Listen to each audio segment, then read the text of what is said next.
Hello and welcome back to Coding for Kids. In this lesson we're going to look at how to comment in Python.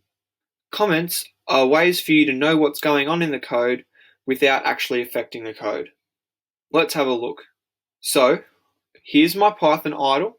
I've opened it up to come to this shell. I'm going to go File, New File, and this will open this. This is because we're going to have multiple lines of code. If I copy in some code I made earlier, in this code it's just asking for a name and then it's printing hello plus that name. If you don't know how to do this, go have a look at some of the other tutorials I've made. I'll link them below. And so basically what happens if we want to know what's happening here and we want to write it in but we don't want to affect what the program outputs.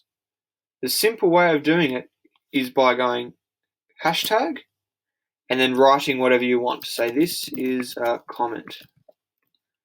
This will not affect the code in any way at all. So this can go in between lines. It can go inside stuff. So I can put this here. But see how now the name is red? That means that this is part of a comment. So that won't work. But this will not affect the code in any way when we run it. There's another type of comment, which if I wanted to comment out this section of code for a while, I'll put 3 inverted single commas and 3 at the bottom, and then I can write my code again down here.